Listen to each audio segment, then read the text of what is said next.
नमस्कार, मैं हूं मयूरिका और वीएनएम न्यूज रूम में आप सभी व्यूअर्स का बहुत बहुत स्वागत है। देश, दुनिया और शहर जिलों की खबरों से पहले आइए आपको रूबरू कराते हैं कोरोना के आंकड़ों से।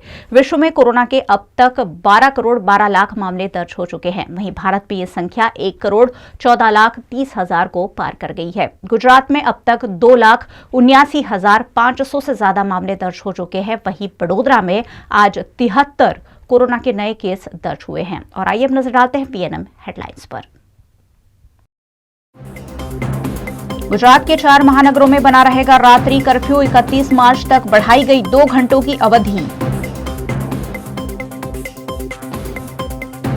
भाईली में निर्माणाधीन बरसाती कांस में गिरने से मजदूर की मौत, परिजनों ने मांगा न्याय।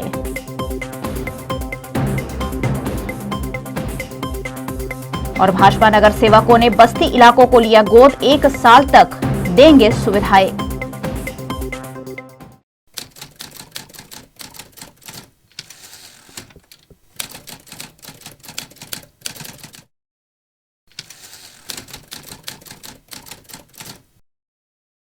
गुजरात के साथ साथ वडोदरा में भी कोरोना के केस लगातार बढ़ रहे हैं और उसी के मद्देनजर राज्य सरकार ने एक महत्वपूर्ण निर्णय देते हुए रात्रि कर्फ्यू को 31 मार्च तक बढ़ा दिया है। देश भर में कोरोना की नई लहर देखने मिल रही है। कई राज्यों में कोरोना के केस लगातार बढ़ रहे हैं, जिसमें गुजरात राज्य भी शामिल है। गुजरात में पिछले कुछ दिनों में कई गुना केस बढ़े हैं। ऐसे में आज सीएम कमेटी की मीटिंग में रात्रि कर्फ्यू को बढ़ाने का निर्णय लिया गया है, जिसके तहत 31 मार्च तक रात्रि कर्फ्यू बढ़ा दिया गया है और रात्रि कर्फ्यू की अवधि में भी 2 घंटों की बढ़ोतरी हुई है। यानी अब रात 10 बजे से लेकर सुबह 6 बजे तक 4 महानगरों के साथ साथ वडोदरा में भी रात्रि कर्फ्यू जारी रहेगा। कोरोना महामारी ફરીથી શરૂ થઈ છે। મહામારી ગઈ જ નહોતી, પણ પાછલા કેટલાક સમયમાં જે પ્રકારે ચૂંટણી દરમિયાન કોરોના ગાયબ થયો એવું સરકાર દ્વારા જાહેર કરવામાં આવ્યું, કાં તો એ આંકડાઓની માયાજાળ રચીને લોકોને ભરમાવવામાં આવ્યા। જે પરિસ્થિતિ અત્યારે સર્જાઈ છે, કોરોના જતો રહ્યો એવું લોકોને લાગતા લોકો બિંદાસ થઈ ગયા। ચૂંટણી દરમિયાન એવી પરિસ્થિતિ, મને તો એવું લાગતું હતું કે ચૂંટણી આવે ને કોરોના ગાયબ થાય એટલે ચૂંટણી અને કોરોનાનું કંઈક ગઠબંધન થયું એવું લાગે છે। એટલે નેતાઓ, જે રાજકીય નેતાઓ છે, એ તમામ નેતાઓ અને કોરોના બંનેનું ગઠબંધન હોય એમ એમની સિઝન આવે એટલે કોરોના ગાયબ થઈ જાય અને લોકોને હેરાનગતિ બંધ થઈ જાય। પણ જેવી જ ચૂંટણી પતે એટલે કોરોના પણ આવે, કોરોનાના નામનો દંડની ઉઘરાણી પણ આવે। તમે જુઓ તો તાત્કાલિક જેવું કરો ચૂંટણી પતી, બધા હોદ્દાઓ નેતાઓને મળી ગયા, એના પછી તરત જ દંડની કાર્યવાહી પણ શરૂ કરવામાં આવી છે। રાત્રિ કર્ફ્યુ પણ એનો સમય પણ વધારવામાં આવ્યો છે। રાત્રે 12 વાગે કર્ફ્યુ લાગતો તો હવે 10 વાગે લાગશે। તમે જુઓ તો રોજગાર ધંધા છેલ્લા 1-1.5 વર્ષથી લોકોના પતી ગયા છે। લોકોને એવું, કેટલા લોકોની તો એવી પરિસ્થિતિ છે કે એમને 2 ટકનું ભોજન પણ ના મળી રહે એવી પરિસ્થિતિ સર્જાઈ છે। લોકો આના કારણે આત્મહત્યા તરફ વળી રહ્યા છે, આર્થિક પરિસ્થિતિ ખરાબ થવાને કારણે। ચૂંટણી દરમિયાન બધા જ તાઇફાઓ ચાલે, છેલ્લે એમને તાઇફો કરવાનો હતો, એ શિવજી કી સવારી મહાદેવના નામે પણ તાઇફો થઈ ગયો। પણ હવે જનતા પાસેથી દંડની ઉઘરાણી કરવાની, લોકોના રોજગાર ધંધા બંધ કરાવવાના અને હવે નહીં તે તાઇફાઓ હવે એ લોકો કરશે અને પબ્લિકને ગમે તે રીતે દંડ કરશે।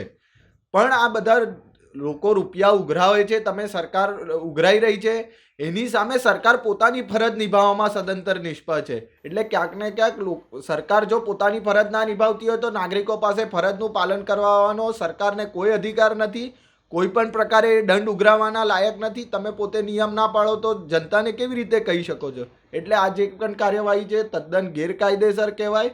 સરકારે પોતે નિયમો પાળવા જોઈએ અને પછી બીજાને કહેવું જોઈએ। આ તો ડાહી સાસરે જાય નહીં ને ગાંડીને શિખામણ આપે એ પ્રકારનો ઘાટ થઈ રહ્યો છે।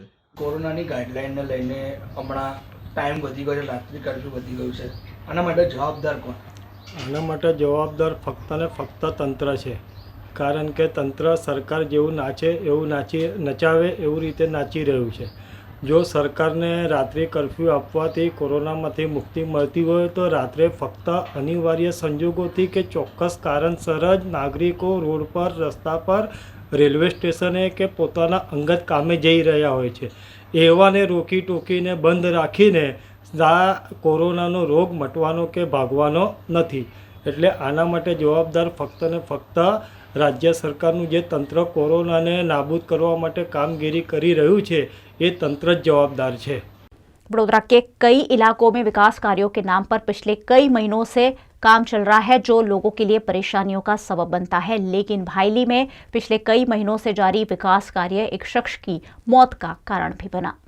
भाईली निकट निर्माणाधीन खुली बरसाती कांस में पैर फिसल जाने से मजदूरी करने वाले भाईली गांव के सुरेश वसावा की मौत हो गई। कई महीनों से यहां बरसाती कांस बनाने का काम जारी है। कांस के लिए खोदे गए गड्ढे यहां खुले ही छोड़ दिए गए हैं। ऐसे में पैर फिसलने से शख्स की मौत के बाद परिजनों ने एसएसजी अस्पताल में अपना विरोध भी जताया। परिजनों ने पोस्टमार्टम रूम से शव लेने से इनकार करते हुए जिम्मेदार लोगों पर कार्यवाही की मांग की है। હું ભાઈલી ગામમાં રહું છું અને મારા પપ્પા ગઈકાલ ડેટ પામેલા છે, તો ત્યાં આગળ કાંસ ખોદાયેલી છે, એમાં પગ લપસી જતા પડી ગયા છે ને અહીંયા હોસ્પિટલમાં ગઈકાલ લઈને આવ્યા છે, તો અમને ડૉક્ટરે મૂર્ત જાહેર કર્યા છે અને અમે અત્યારે પીએમ ઓફિસની સામે છે, અમે એમનું પોસ્ટમોર્ટમની બોડી લેવાનું ના કીધું છે। હા, આ જે બનાવ બન્યો છે એની જવાબદારી કોણ લેશે? એટલે અમારા ઘરમાં કમાવાવાળું એક જ હતા જે સદસ્ય, એ અત્યારે એક્સપાયર થઈ ગયા છે, તો હવે એની જવાબદારી કોણ લેશે?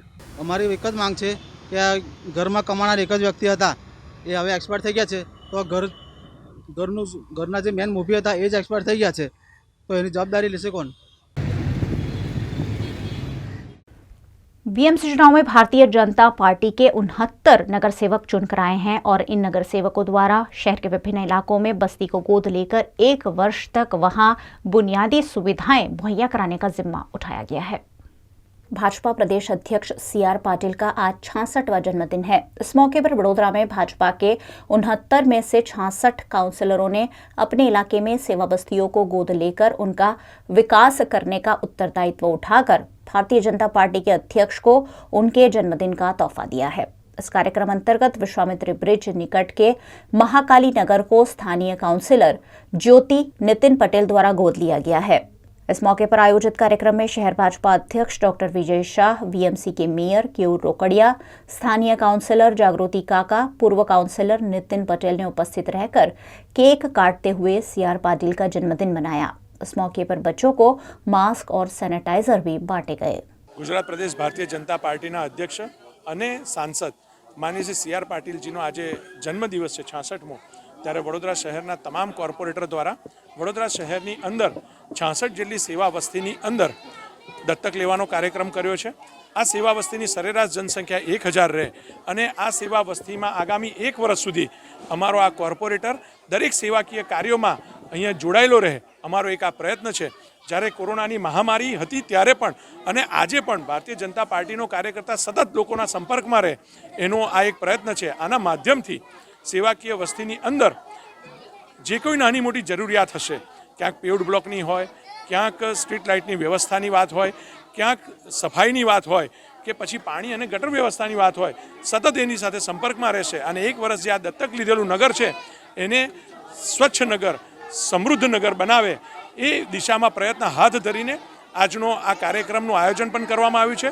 સમગ્ર શહેરની અંદર 66 નગરની અંદર આ આખા વર્ષ દરમિયાન કોર્પોરેટર દર અઠવાડિયે જઈને સરકારની જે વિવિધ યોજનાઓ છે તેના માધ્યમથી પણ પ્રધાનમંત્રી સુરક્ષા બીમા હોય, વિધવા પેન્શન સહાય યોજના હોય કે પ્રધાનમંત્રી બીમા યોજના હોય, એ દરેકને લાભ મળે એ સુનિશ્ચિત પણ કરવાનો છે। જ્યોતિબેન નીતિનભાઈ પટેલ જે આ વિસ્તારના માન્ય કાઉન્સિલર છે, એમના માધ્યમથી આ દત્તક લેવામાં આવ્યું છે। નગરની કોઈ પણ નાની મોટી સમસ્યા હોય, પેવર બ્લોકને લગતી હોય, પાણીને લગતી હોય, ગટરને લગતી હોય, ઇલેક્ટ્રિસિટીને લગતી હોય, આરોગ્યને લગતી હોય, શિક્ષણને લગતી હોય, એના માટે આમના માધ્યમથી કાર્યક્રમ થશે। સાથે સાથે આ વિસ્તારના યુવાનો એમને જો કોઈપણ પ્રકારનું વ્યસન હોય તો વ્યસન મુક્તિના કાર્યક્રમો કરવામાં આવશે। વિસ્તારમાં રહેતી બહેનો જે આખો દિવસ ઘરમાં રહેતી હોય એમના માટે સ્કિલ ડેવલપમેન્ટના કામગીરી કરીને પોતાના કુટુંબને એ પૂરક રીતે આવકમાં ઉપયોગી થઈ શકે એવો પણ કાર્યક્રમ થશે। અને આ વિસ્તારના જે બાળકો છે, યુવાનો છે, એમને સમગ્રતયા વિકાસ કરી આદર્શ નગર આ બને એના માટેનો સંકલ્પ છે।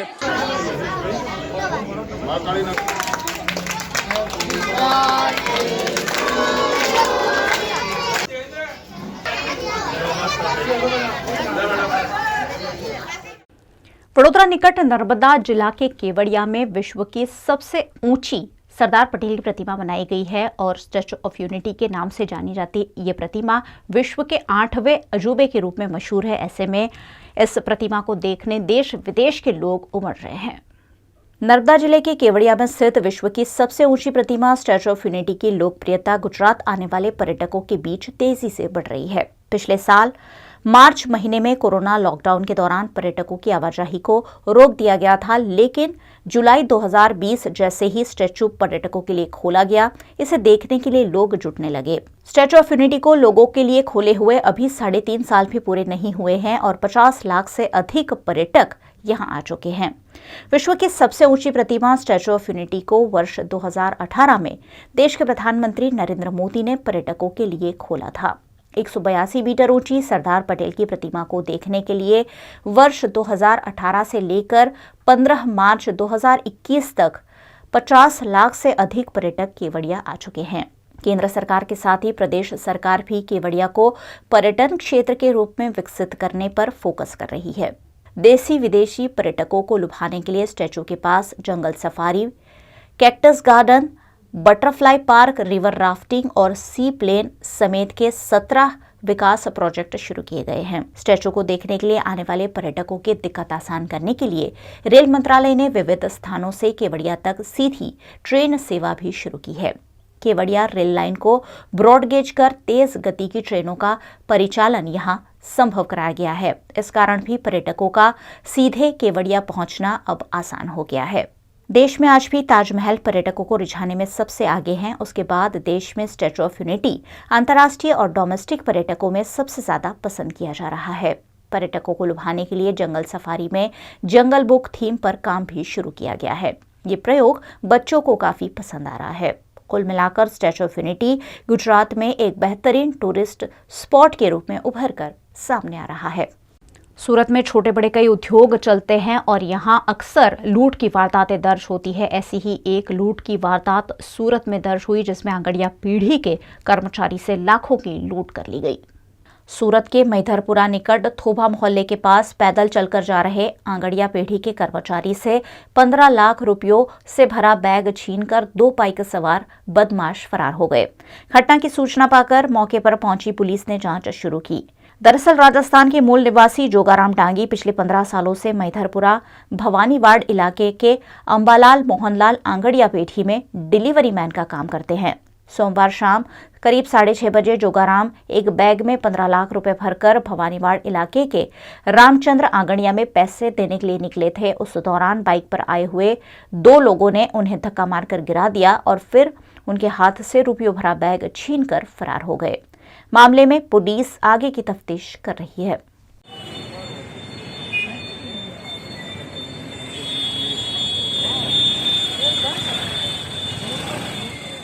वक्त है एक छोटे से ब्रेक का, लेकिन आपको कहीं नहीं जाना है। ब्रेक के बाद भी खबरों का सिलसिला यूं ही जारी रहेगा।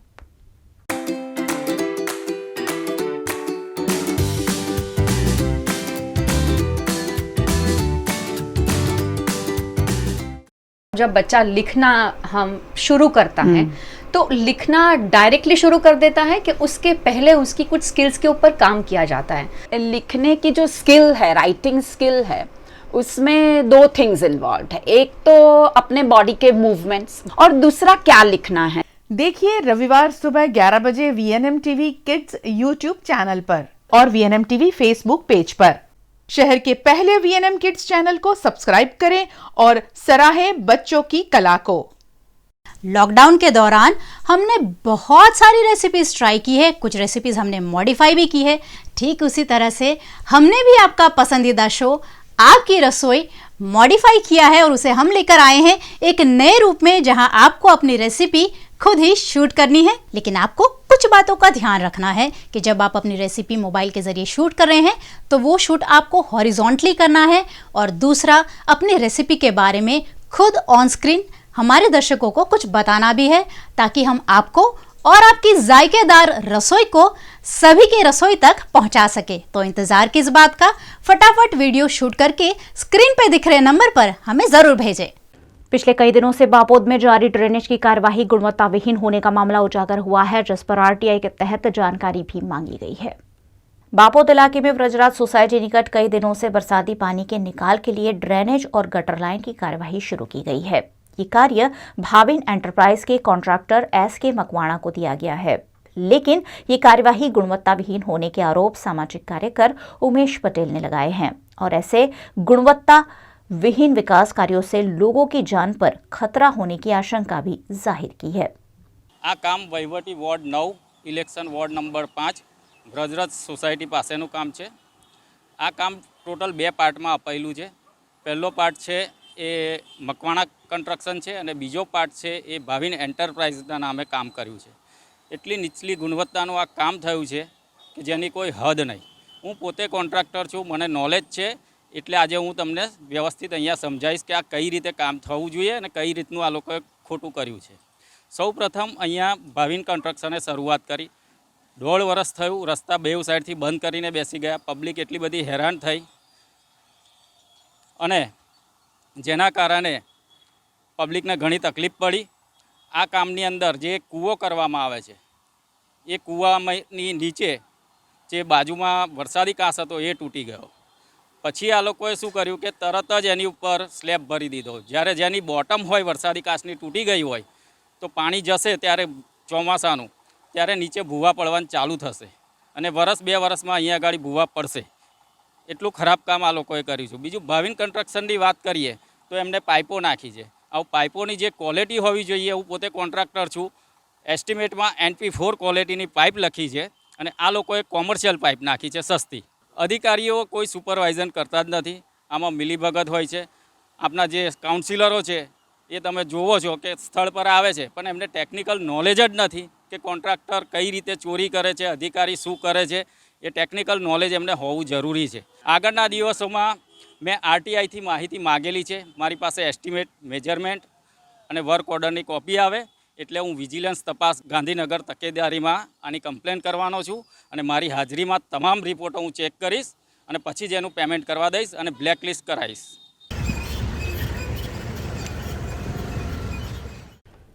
स्थानीय स्वराज के चुनाव हाल ही में संपन्न हुए हैं और नगरपालिका के चुनाव भी पिछले दिनों कराए गए थे। ऐसे में अब नगरपालिकाओं में आज अध्यक्ष और उपाध्यक्ष समेत के पदाधिकारियों का चयन किया गया। सावली नगरपालिका में अध्यक्ष और उपाध्यक्ष का चयन आज किया गया। भाजपा कांग्रेस के विजेता सदस्यों ने चुनाव में अध्यक्ष और उपाध्यक्ष के पदों के लिए दावेदारी की थी। सावली में 6 वार्ड की 24 सीटों पर भाजपा के 18 और कांग्रेस के 8 सदस्य विजेता बने थे, जिसमें से भारतीय जनता पार्टी की ओर से दावेदारी कर रही हेतल पटेल अध्यक्ष और दक्षेश उपाध्याय उपाध्यक्ष बने हैं। विपुल शाह को कार्यकारी चेयरमैन, दर्शिता राणा को पक्ष की नेता और रणजीत बंजारा को दंडक बनाया गया है। भारतीय जनता पार्टी ने फिर एक बार सावली नगरपालिका की कमान संभाली है। ऐसे में भाजपा के विधायक केतन इनामदार द्वारा विजेता पदाधिकारियों को शुभकामनाएं दी गई। आज रोज नगरपालिका प्रमुख उपप्रमुख ने चूंटणीना समये नगरपालिका प्रमुख तरीके हेतलबेन और उपप्रमुख तरीके दक्षेशभाई जયારે भारतीय जनता पार्टी मोवडी मंडळे निमणूक करी है त्यारे मैं अभिनंदन आपू छूं। તેમજ भारतीय जनता पार्टी 16 नगरपालिका सभ्यों ने जे आ एक चांस एक तक मळ्यो छे अने मतदारों एमने भरपूर मत आपीने विजय बनाया त्यारे हूँ संपूर्ण विश्वास साथे कहूँ छूं कि आगामी नगरपालिका वहीवटनी अंदर एकदम स्वच्छ, सुंदर और भ्रष्टाचारहीन बिन जरूरी कोईपण व्यक्तिने भेदभाव ना राखीने सर्वने साथे राखीने आ वहीवट थवानो छे एवुं मने संपूर्ण खातरी छे।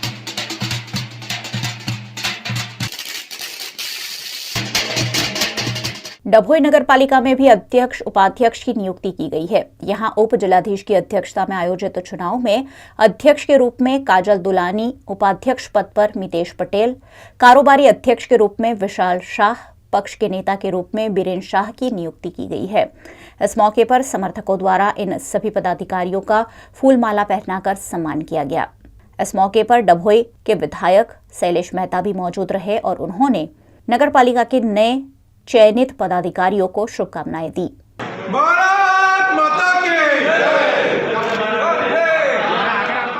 वक्त है एक छोटे से ब्रेक का, लेकिन आपको कहीं नहीं जाना है। ब्रेक के बाद भी खबरों का सिलसिला यूं ही जारी रहेगा।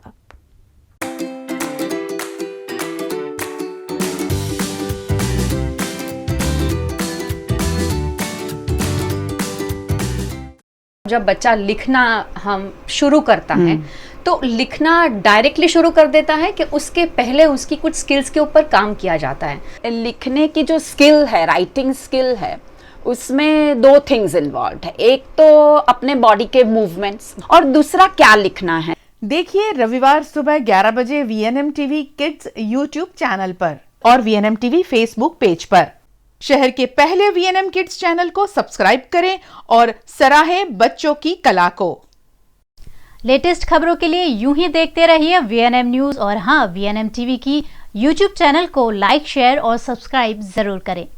और हाँ, इस बेल आइकन को दबाना ना भूलें। इसे प्रेस करते ही आपको मिलेगी VNM TV यूट्यूब चैनल की सारी नोटिफिकेशंस और आप रहेंगे खबरों से अपडेटेड।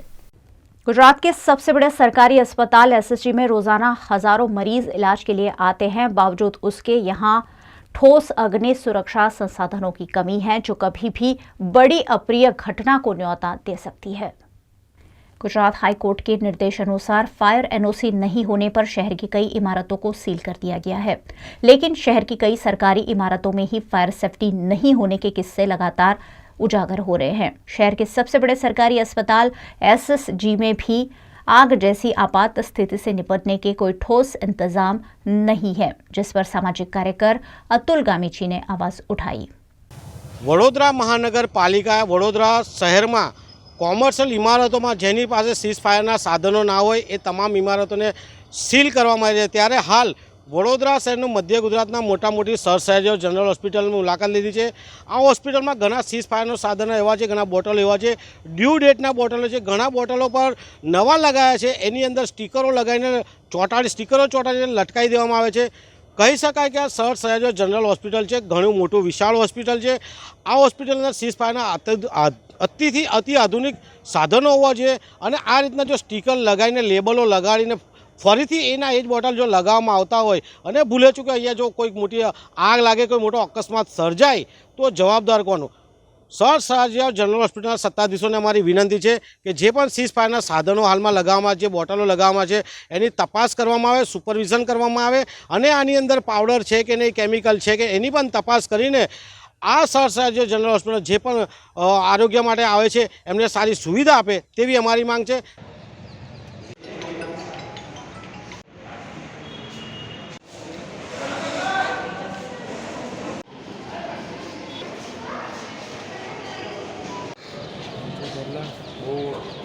आना माटे व्यवस्थित स्टीकर नहीं, व्यवस्थित लखाण ज होवुं जोईए, स्टीकर ना चाले। छोटाउदेपुर जिला के बोडेली में भी कोरोना के केस लगातार बढ़ रहे हैं, जिसके चलते स्वास्थ्य विभाग हरकत में आ गया है। साथ ही कोरोना गाइडलाइंस का उल्लंघन करने वालों के चालान भी काटे जा रहे हैं। छोटाउदेपुर जिले में भी कोरोना केस बढ़ने से प्रशासन हरकत में आ गया है। स्वास्थ्य विभाग द्वारा सर्वे की कार्यवाही शुरू कर दी गई है। इसी के तहत बोडेली 4 रास्ता निकट कोरोना टेस्टिंग के लिए एक टेंट लगा दिया गया है। कोरोना के लक्षण वाले संदिग्ध लोगों का यहां चेकअप भी शुरू कर दिया गया है। साथ ही मास्क और सोशल डिस्टेंस की अपील लोगों से की जा रही है। जो लोग कोरोना गाइडलाइंस का उल्लंघन कर रहे हैं, पुलिस द्वारा उन्हें दंडित भी किया जा रहा है। जो दुकानदार कोरोना गाइडलाइंस का पालन नहीं कर पा रहे हैं, उनको भी पुलिस दंडित कर रही है। वडोदरा शहर के कई दिव्यांग खिलाड़ी राष्ट्रीय स्तर पर आयोजित प्रतियोगिताओं में शिरकत करने वाले हैं। इन सभी खिलाड़ियों का society for the physically handicap संस्था द्वारा सम्मान किया गया। 19वीं नेशनल पैरा एथलेटिक्स चैंपियनशिप 2020-21 24 से 27 मार्च तक तमिलनाडु के चेन्नई में नेहरू स्टेडियम में आयोजित की गई है, जहां वडोदरा जिला के 3 दिव्यांग खिलाड़ी भी शिरकत करने वाले हैं। 20वीं नेशनल पैरा स्विमिंग चैंपियनशिप में वडोदरा के 4 दिव्यांग खिलाड़ी शिरकत कर रहे हैं और cerebral palsy para athletics championship 2021 जो बिहार में आयोजित है, वहां भी वडोदरा जिला के 4 दिव्यांग खिलाड़ी शिरकत कर रहे हैं। इन सभी खिलाड़ियों को दिव्यांगों के लिए वडोदरा शहर में पिछले कई वर्षों से कार्यरत सोसाइटी फॉर फिजिकली हैंडीकैप संस्था द्वारा शुभेच्छा दी गई। અમે ગુજરાતથી બેંગ્લોર જવાના છે પેરા ઓલિમ્પિક સ્વિમિંગની સ્પર્ધા છે, એમાં અમે લોકોએ ભાગ લીધો છે। બહુ જ મહિનાથી અમે પ્રેક્ટિસ ચાલુ છે કન્ટિન્યુઅસ ને અમને બહુ જ આનંદ આવે છે કે અમે આટલા બહાર સ્વિમિંગની સ્પર્ધામાં ભાગ લીધો છે, એમાં બહુ આનંદ આવે છે। નેશનલ અમે રમીએ છીએ। કોરોના મહામારીના કારણે લાસ્ટ યર અમારી પેરા એથ્લેટિક, પેરા સ્વિમિંગ અને અન્ય પેરા રમતો કેન્સલ કરવામાં આવી હતી। તો ચાલુ વર્ષે પણ કોરોનાની અત્યારે ખૂબ જ મહામારી ચાલી રહી છે, આમ છતાં પેરાલિમ્પિક કમિટી ઓફ ઇન્ડિયા દ્વારા નેશનલ રમતોનું આયોજન કરવામાં આવ્યું છે, જેમાં પેરા સ્વિમિંગ, પેરા એથ્લેટિક્સ અને para athletics cerebral palsy, para table tennis આ બધી રમતો થઈ રહી છે, જેમાં 8 ખેલાડીઓ ભાગ લેવા જઈ રહ્યા છે. એટલે હું આશા રાખું છું હજુ પણ આ ખેલાડીઓ આપણા વડોદરા જિલ્લાનું નામ ઘણું આગળ આવે એવું છે. જો અમને સ્પોર્ટ્સ તરફથી થોડોક સપોર્ટ એવું મળે કે પ્રેક્ટિસ કરવા માટે, અને એ માટે અમારે ખૂબ જ મહેનત કરવી પડે છે અને ઘણા બધા કાગળો લખ્યા, ત્યારે સમાજ સ્પોર્ટ્સ કોમ્પ્લેક્સ અમને સ્વિમિંગ માટે ઉપલબ્ધ કરાવ્યું. હજુ બી એથ્લેટિક માટે અમારે જાતે જ પ્રેક્ટિસ કરવી પડે છે. તો જો આવતા સમયમાં અમને આવી પ્રેક્ટિસ વધારે મળે તો ઘણા બધા આપણા દિવ્યાંગ ખેલાડીઓ વડોદરા જિલ્લાના ભાગ લઈ શકે અને વડોदरा जिला નું नाम आगे आई सके. उत्तर प्रदेश के जनपद मोबा में भूमाफिया के खिलाफ कार्रवाई की मांग करने वाले पत्रकार को भूमाफिया ने सरेआम नकली केस में फंसा देने की धमकी दी है. उत्तर प्रदेश के जनपद मोबा में रहने वाले पत्रकार अफसर अहमद ने जनपद में काबिज आला अफसरों से भूमाफिया के खिलाफ कड़ी कार्रवाई की मांग की है. हाल ही में इस पत्रकार ने एंटी भूमाफिया अभियान की पोल खोलते हुए बड़े भूमाफिया की शिकायत जिलाधिकारी से की थी. शिकायत से बौखलाए भूमाफिया ने पत्रकार को खुलेआम फर्जी मामले में फंसाने की चेतावनी दी है, जिस पर पत्रकार ने सख्त कदम उठाने की प्रशासन से अपील की है. DNN न्यूज़ टीवी चैनल से जिला संवाददाता हूं महोबा से. मैंने 6 फरवरी को जिलाधिकारी महोदय को एक भूमाफिया के खिलाफ जमीन से अर्जित मामला था, उसके खिलाफ शिकायती पत्र दिया था. शिकायत अपने अंतिम चरण पे है. जिलाधिकारी ने उस मामले को गंभीरता से लेते हुए कोतवाली महोदय को आदेश दिए, कोतवाली महोदय को कि जो है जांच उपरांत कठिन कार्रवाई करने के निर्देश दिए थे. उसी से भूमाफिया के द्वारा लगातार हमारे ऊपर दबाव बनाया जा रहा है, और उस दबाव बनाते में जब मैंने पूरी तरीके से शिकायती पत्र वापस लेने से मना कर दिया, तो कल लगभग 2 से 3 बजे के बीच में मैं कवरेज करके लौट रहा था, तब भूमाफिया ने मुझे रोककर 2-3 लोगों के साथ में रोककर मुझे भद्दी गालियां दी और मुझसे कहा कि जो है जांच प्रक्रिया वापस ले लो, अगर शिकायती पत्र अब आप वापस नहीं लेंगे तो आपके ऊपर कई फर्जी मुकदमे लगा देंगे, जिसमें नाबालिग बच्ची का छेड़छाड़ का मामला भी आपके ऊपर दर्ज करा देंगे. लेटेस्ट खबरों के लिए यूं ही देखते रहिए VNM न्यूज़, और हाँ, VNM टीवी की YouTube चैनल को लाइक, शेयर और सब्सक्राइब जरूर करें. और हाँ, इस बेल आइकन को दबाना ना भूलें. इसे प्रेस करते ही आपको मिलेगी VNM टीवी YouTube चैनल की सारी नोटिफिकेशंस और आप रहेंगे खबरों से अपडेटेड.